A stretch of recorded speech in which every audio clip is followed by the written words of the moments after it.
말씀은 누가복음 16장 1절로 8절, 베드로전서 4장 1절로 8절 두 군데 보겠습니다. 먼저 누가복음 16장 1절로 8절입니다. 누가복음 16장 1절로 8절.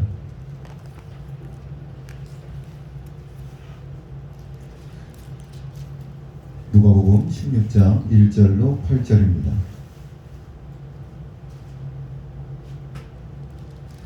또한 제자들에게 이르시되 어떤 부자에게 청지기가 있는데 그가 주인의 소유를 낭비한다는 말이 그 주인에게 들린지라. 주인이 그를 불러 이르되 내가 내게 대하여 들은 말이 무엇이되느냐. 내가 보던 일을 생각하라. 청지기가 직분을 대속하지 못하리라 하니. 청지기가 속으로 이르되 주인이 내 직분을 빼앗으니 내가 무엇을 할까. 땅을 파자니 힘이 없고 빌어먹자니 부끄럽구나.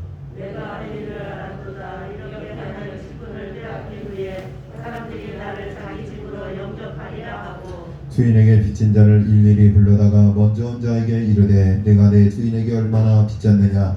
말하되 기름이 많으니까 이르되 여기 내 전서를 가지고 살리하자 이것이라 쓰라 하고. 또 다른 이에게 이르되 너는 얼마나 빚졌느냐. 이르되 밀 백석이니이다. 이르되 여기 내 증서를 가지고 80이라 쓰라 하였는지라.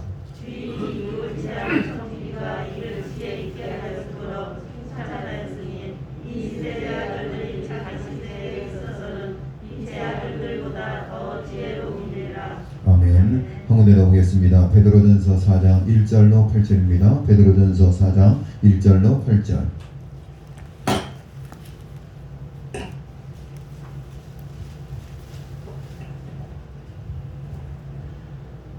베드로전서 4장 1절로 8절 381페이지 신약성경 381페이지 베드로전서 4장 1절로 8절입니다.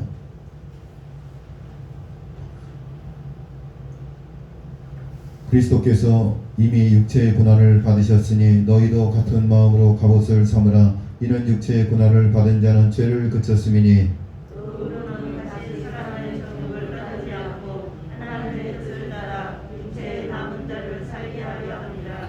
너희가 음란과 정욕과 술 취함과 방탕과 향락과 무법한 우상 숭배를 하여 이방인의 뜻을 따라 행한 것은 지나간 때로 족하도다. 이러므로 너희가 그들과 함께 그런 극한 남편에 가르치지 아니하는 것을 그들이 이상히 여겨 비방하나. 그들이 산자와 죽은 자를 심판하기로 예비하신 이에게 사실대로 고하리라. 이를 위하여 죽은 자들에게도 복음이 전파되었으니 이는 육체로는 사람으로 심판을 받으나 영으로는 하나님을 따라 살아가게 합니다. 만물의 마지막이 가까이 왔으니 그러므로 너희는 정신을 차리고 근신하여 기도하라. 무엇보다도 뜨겁게 서로 사랑할지니 사랑은 허다한 죄를 덮으리라. 할렐루야. 우리 앞에 의자 있는 성도를 인사하겠습니다. 주님의 이름으로 사랑합니다. 축복합니다. 3일 동안 잘 지내셨습니까?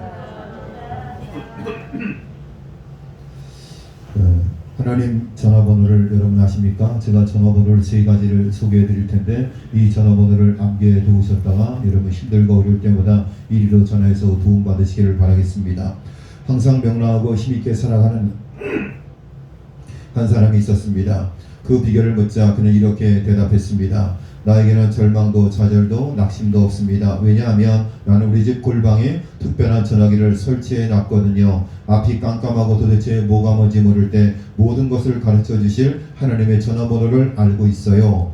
그러니까 옆에 있던 한 사람이 하나님의 전화번호가 뭔데요? 저에게도 가르쳐 주실 수 있습니까? 하고 물었습니다.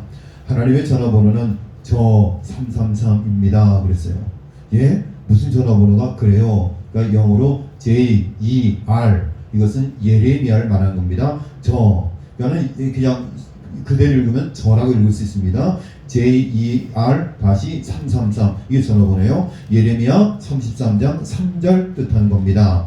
저는 어떻게 해야 될지 모르고 막막할 때마다 성경 예레미야 33장 3절을 펼치고 너는 내게 부르짖으라 내가 대답하리라 나는 내가 모르는 큰 비밀을 가르쳐 주리라 약속하지 이 말씀을 듣고 손가락으로 꾹꾹 눌러가면서 하나님께 전화를 해요. 그러면 하나님과 직통으로 연결이 돼요. 그랬습니다. 그랬더니 옆에서 듣고 있던 다른 성도가 저는 골방에서 뿐만 아니라 MT 가서도 대학생들이 멤버십 트레이닝이라고 해서 MT를 가죠. MT 가서도 하나님께 걸 수 있는 핸드폰 전화번호를 알고 있어요 하는 것입니다.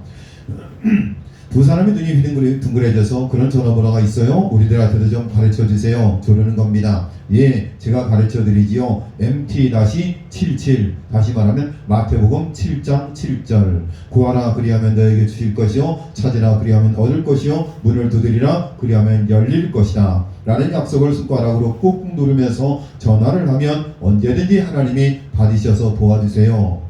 옆에서 듣고 있던 한국 할머니가 JER 다시 머시기 MT 다시 머시기 하는데 난 영어를 몰라서 못 알아듣겠어요. 한국 사람들이 쓸 수 있는 하나님 전화번호는 없어요 하는 것입니다.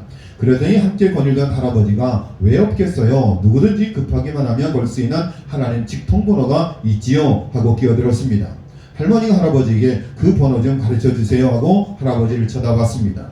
어려울 건 하나도 없어요. 누구든지 급할 때는 119를 누르면 돼요. 자, 마지막 전화번호는 누구든지 119 누가복음 11장 9절 말씀 내가 너희에게 이르노니 구하라 그러면 너희에게 주실 것이요 찾으라 그러면 찾아낼 것이요 문을 두드리라 그러면 너희에게 열릴 것이니 라는 약속을 손가락을 꾹꾹 누르면서 하나님께 전화하면 즉시 응급차 타고 와서 달려와서 도와주세요. 자, 제가 전화번호 세 가지 말씀드렸습니다. JER 다시 뭐요? 333 MT 다시 77 누구든지 11 119 다 외우셨어요? 자, 회원님 어머니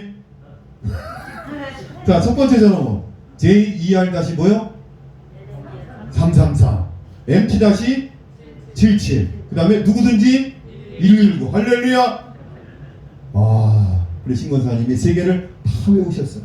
자, 그 다음에 김경순 집사님 JER 다시 에레미야 33장 3절 334 MT 다시 누가복음 7장 아니 마태복음 MT가 마태복음이에요. MT 다시 77 그 다음에 누구든지 119 여러분 이 세 가지 전화번호를 꼭 기억하셨다. 힘들고 어렵고 아득할 때마다 여러분 집에 걸려있는 전화기를 꾹꾹꾹 눌러서 응답 받으시기를 주의 이름으로 간절히 축원드리겠습니다.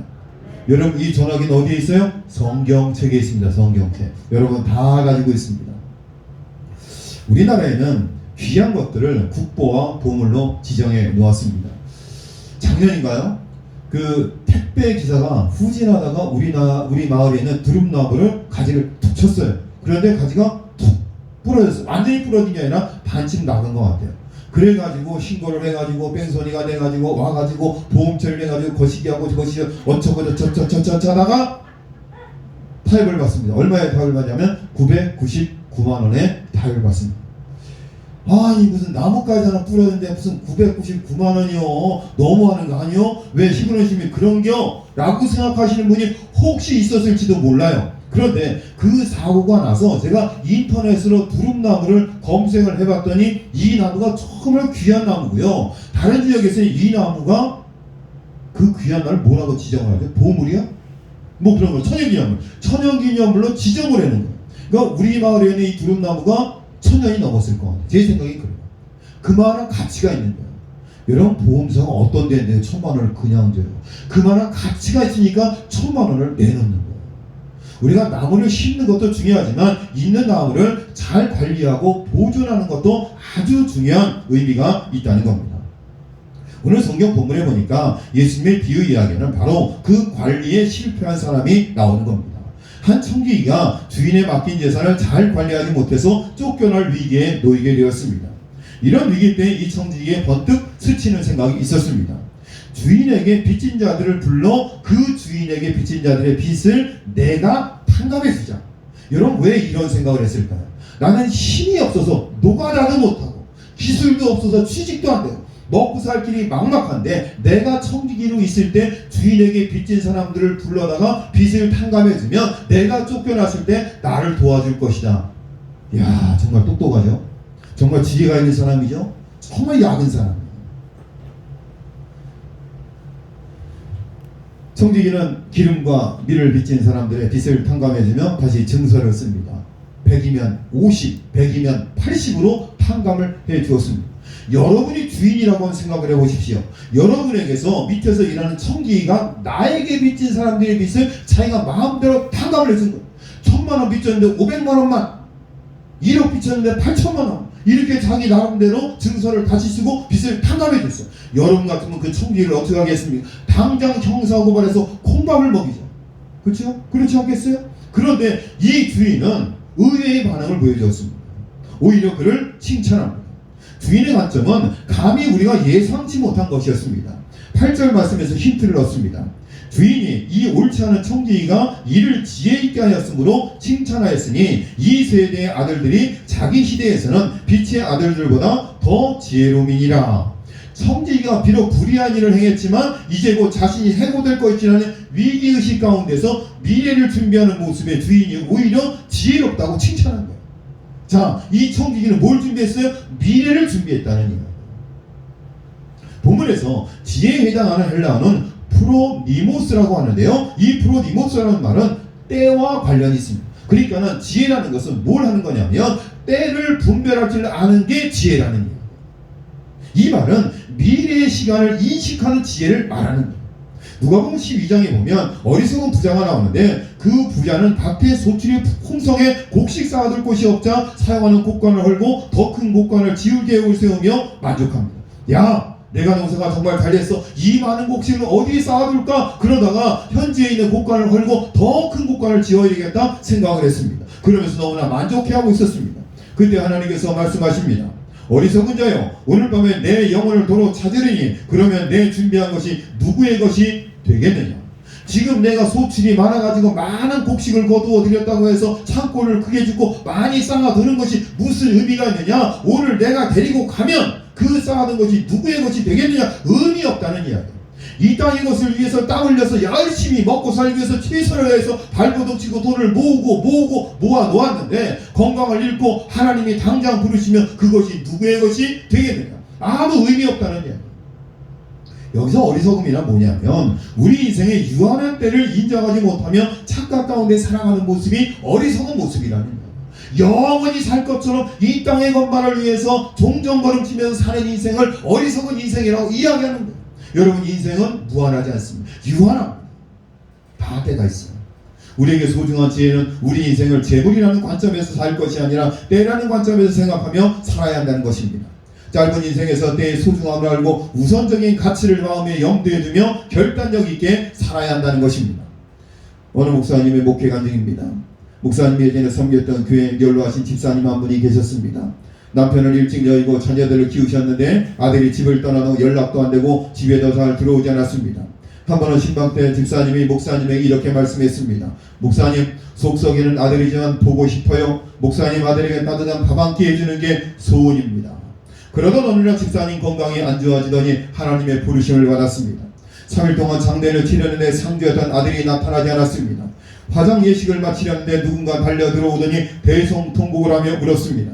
아들이 뒤늦게 소식을 듣고 달려온 것입니다. 그러면서 그 아들이 이렇게 이야기합니다. 어머니께 더 잘해드리려고 그동안 찾아뵙지 못했어요 라며 통곡하는 겁니다. 이 아들은 내가 좀 더 돈을 모아서 내가 좀 더 성공해서 내가 보란듯이 여보라든지 금이 환영해서 어머니 좀 어깨에 뽕도 집어넣어주고 어깨에도 좀 힘도 집어넣어주고 효도도 마음껏 하겠다고 결국 때를 놓쳤다는 이야기입니다. 성도는 하나님의 때를 쫓아서 사는 사람들입니다.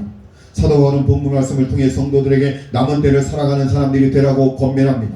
남을 때를 산다는 것은 하나님의 뜻을 따라 사는 것입니다. 사람의 정욕을 따르지 않는 것입니다. 바울은 성도들에게 더 이상 지나간 때처럼 살지 말라고 촉구합니다. 지나간 때는 정욕, 음란, 술 취한 방탕으로 각양각색의 창락과 우상숭배의 삶을 살았던 때를 말하는 것입니다. 그러니까 우리가 지나간 때에 연연하는 삶을 살지 말라는 이야기. 세상의 쾌락을 쫓아 살았던 그 삶에 연연하지 말고 이제는 남은 때 하나님의 뜻을 따라서 살아가는 사람이 되라는 이야기. 우리 시동교회 모든 성도들은 지나간 때 구속을 쫓아 사는 삶이 아니라 앞으로 하나님의 뜻을 이루기 위해서 하나님의 뜻이 무엇인지 어떻게 사는 것이 성도의 본분을 다하는 것인지를 깨닫고 하나님의 뜻을 이루기 위해서 남은 때를 위해서 살아가는 성도들의 삶이 될 수 있기를 주님의 이름으로 간절히 축원드립니다. 여러분, 지나간 삶이 중요한 것이 아니에요. 앞으로 내가 어떻게 살아갈 것인지, 내가 어떻게 하면 하나님의 뜻을 이루어 살아갈 것인지 그것을 고민하고 그것을 위해서 살아갈 수 있는, 그러기 위해서는 우리가 성령의 충만함을 힘입어야 합니다. 나의 힘으로 사는 것이 아니라 하나님이 능력 주시고 권능 주실 때 육체를 위해서 사는 삶이 아니라 하나님의 영광을 위해서 하나님의 뜻을 이루는 삶을 살아가게 될 줄로 믿습니다. 저를 포함한 우리 시독교의 모든 성도들 남은 여생, 이제는 남은 때를 위해서 하나님의 뜻을 이루기 위해서 하나님의 영광을 위해서 살아가는 저와 여러분의 삶이 될 수 있기를 바랍니다. 여러분, 그러기 위해서는 정신을 차리고 기도하며 근신해야 됩니다. 헬라어로 네포, 이 네포는 근신을 말합니다. 근신하라. 이는 곧 술 취하지 않은 상태를 말하는 것입니다. 성도는 절제와 성결의 삶을 통해 영적으로 깨어 있어야 합니다. 주님은 성도들에게 세상에 다양한 것에 미혹된 술 취한 사람처럼 분별력 없는 사람들처럼 살지 말라고 권면하고 있습니다. 오늘 8절 말씀을 보니까 서로 뜨겁게 사랑하고 허물을 덮어주라고 이야기합니다. 하나님의 뜻은 우리가 서로 사랑하고 오래 참고 용서해 주는 것입니다. 우리를 미워하며 괴롭히는 사람들까지는 사랑으로 대해주라는 것입니다. 그런데 여러분, 이게 쉽지가 않습니다. 여러분, 쉬워요? 나를 미워해요. 그런데 나는 그 사람을 사랑해요. 성경 말씀은 그래요. 그런데 그게 실제 내 문제에 맞닥뜨리면 그게 쉽지가 않다는 이야기예요. 이 사랑은 주님의 사랑인데 인간의 사랑으로는 도저히 다른 사람을 무조건적으로 사랑하기 어렵습니다. 어려운 게 아니라 불가능합니다. 하나님의 사랑이 아니면 그들을 사랑할 수 없기 때문입니다. 이 사랑은 조건 없는 사랑입니다. 또 하나는 10절에 보니까 서로 대접하고 봉사하라고 합니다. 성도는 하나님의 것들을 맡은 선한 청지기로서 주님의 영광과 교회를 위해 대접하고 봉사하는 것입니다. 대접한다는 것은 따뜻한 말과 함께 물질의 수고가 함께 따르는 겁니다. 오늘 서울신학대학교 교수, 구약학 교수로 섬기는 소영공 교수하고 유진경 목사님 놀러왔어요. 소영공 교수는 제가 처음 전도사 사역을 시작할 때 역전교회에서 만난, 그리고 저를 역전교회 소개해준 그런 친구입니다. 그래서 역전교회에서 만나서 친구가 되었습니다. 셋이 다 학번은 다릅니다. 학번은 다르지만 나이가 동갑이라 친구가 되었습니다. 소영공 교수는 저에게는 한 번도 방문하지 않았어요. 그래서 유진경 목사가 소영공 목사한테, 야, 서 목사 삐졌어. 네가 한 번도 안 와서 삐졌어. 전 삐진 적이 없는데 같이 내리고 오려고 그랬던 것 같아요. 그래서 제가 삐질까봐 내려왔다 그래요. 그래서 불을 피워서 고기를 구워서 또 멍멍이탕을 끓여가지고 멍멍이탕 끓여가지고 같이 대접을 했습니다. 그랬더니 과일도 대접을 하고 차도 대접을 하고 우리 교회 크리스마스 선물, 성탄 선물도 하나씩 앵겨서 그래서 보냈습니다. 대접한다는 것은 구체적으로 섬기는 거예요. 따뜻한 말과 함께 물질의 수고가 함께 따르는 것, 그게 대접하는 거예요. 성도는 예수님이 우리의 주님이라는 것이 감사해서, 예수님을 사랑해서, 예수님이 나의 주님이기 때문에 주님을 위해 삶의 남은 때를 살아가는 사람들입니다. 우리 모든 믿음의 성도들, 지나간 때에 얽매이는 삶이 아니라 남은 때를 위해서 헌신하며 살아갈 수 있는 저와 여러분 될 수 있기를 바랍니다. 고대의 태국 왕들은 처벌해야 할 신하에게 흰 코끼리를 선물했다고 합니다. 자, 신하가 잘못했어요. 벌을 내려야 되는데 그 벌이 뭐냐면, 그 태국에서는 흰 코끼리를 아주 신성시했어요. 그래서 흰 코끼리를 신하에게, 잘못한 신하에게 선물로 줬어요. 이게 처벌이에요.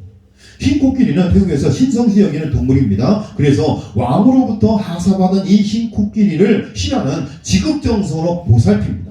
좋은 것을 먹이고 비싼 장신구도 달아주고 병이 생기지 않도록 노심초사했습니다.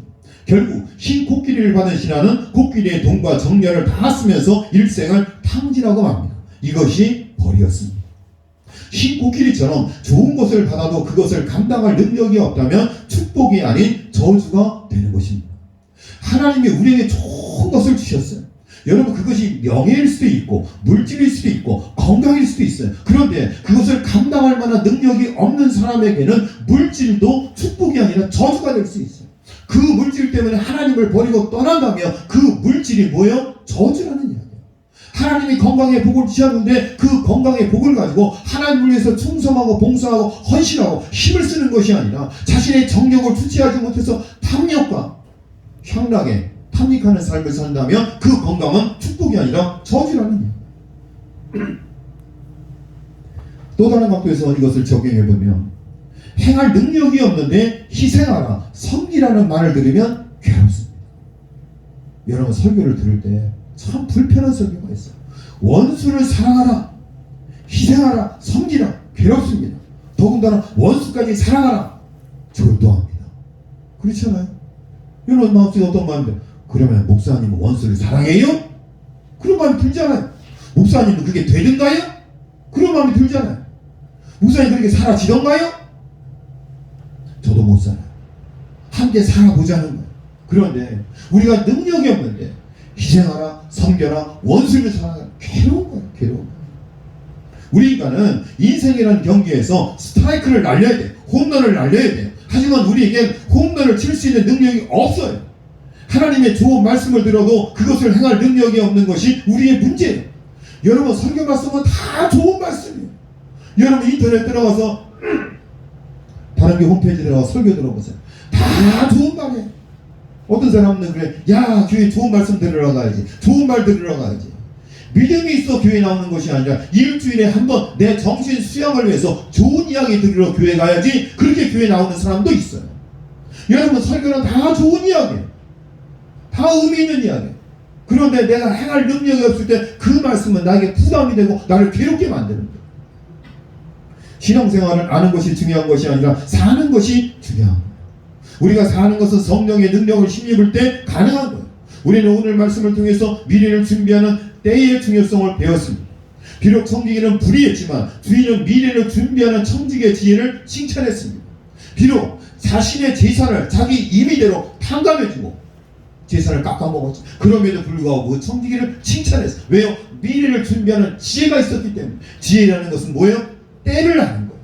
때를 분별하는 거예요. 우리 인생은 모두 유한해요. 항상은 건강한 것이 아니에요.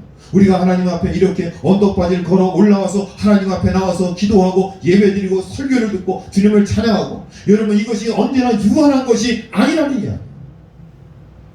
제가 처음에 시동교회 왔을 때 이물문 집사님이요, 뒷짐을 지고요, 쪽을 딱 지고요, 그리고 여기 언덕을 다 뒷짐 지고 걸어 올라오셨어요.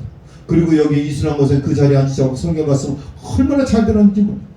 그게 불과 5년도 안 됐어요. 5년도 안 됐어요. 대장 그거 장 수술하고 나서 그때부터 누워서 못 일어나시죠.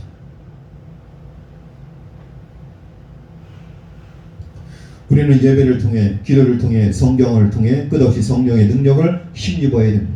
성령을 따라 행할 때 말씀을 이룰 힘이 생깁니다. 힘 코끼리가 축복의 코끼리가 될 수 있는 것입니다. 우리 시동교회 모든 성도들은요, 하나님이 부어주신 물질에도 명예에도 세상의 모든 힘이 여러분들에게 저주가 아니라 축복이 될 수 있기를 주의 이름으로 간절히 축원드립니다. 우리 인생은 사랑에도 부족할 만큼 시간이 짧습니다. 우리 주변 분들에게 사랑한다고 고백할 수 있기를 바랍니다. 자, 이 시간 앞뒤 좌우에 있는 분들에게 사랑한다고 마음을 그냥 건성하지 말고 마음을 담아서 한번 사랑한다고 고백하시기를 바랍니다. 권사님 사랑합니다. 이선희 집사님 사랑합니다. I love you. 사랑합니다. 제가 진짜 사랑. 김경수 집사님보다 조금 더 사랑해요. 또 삐지지 나도 김 집사님. 삐지하지만 조금 더. 왜? 그냥 사돈이니까. 제가 이렇게 어디 나가면은 이선희 집사님 우리 그 아들 있잖아요. 아들 호적에 올라가지 않은 순돌이. 순돌이 항상 신경을 쓰세요. 사료도 먹여주고. 참 세상에 저 새끼 그렇게 십살을 시켜. 옛날에 점순이도요 그냥 밥 주면 끝나. 그런데 순돌이는 밥을 먹을 때까지 이렇게 앉아서 쳐다보고 있어요. 그리고 손에다가 살을 넣어서 이렇게 먹여줘요. 그래야지 그 하여튼 버릇도 그렇게 일어나가지고 엄마가 내 신앙 양심에 하나님께서 알려주시는 일을 미루지 말고 그 일을 해야 할 때 하시기 바랍니다. 특별히 코로나로 지친 분들에게 따뜻한 마음과 사랑의 손길을 펼칠 수 있기를 바랍니다. 성도는 재물이 아니라 때를 위해서 사는 사람들입니다. 인생은 유한합니다. 유한한 인생을 지나간 세상의 때에 얽매이지 말고 하나님의 영광을 위해서 남은 때를 지혜롭게 살아가시기를 주님의 이름으로 간절히 축원을 드립니다. 사랑과 은혜가 많으신 하나님 아버지, 불의한 청지기는 주인의 재물을 자신의 미래를 위해서 탕감해주는 주인의 입장에서는 너무나 기가 막힌 일이었지만 의외로 주님은 그를 칭찬했습니다. 미래를 준비할 줄 아는, 때를 아는 지혜가 있었기 때문에 그는 칭찬을 받았습니다. 하나님, 우리도 미래를 위해서 준비하는 그런 신앙의 삶을 살아갈 수 있도록 주님 축복하여 주시옵소서. 현재의 재물과 명예와 권력, 지나간 때를 위해서 사는 인생이 아니라 남은 때를 위해서 살아가고 남은 때를 위해서 투자하는 성도의 삶을 살아갈 수 있는, 영적으로 깨어있고 분별력 있는 그런 신앙의 삶을 살아가는 우리 모든 시동교회 성도들의 삶이 될 수 있도록 축복하여 주시옵소서. 이 모든 말씀 예수님의 이름으로 기도드렸습니다. 아멘.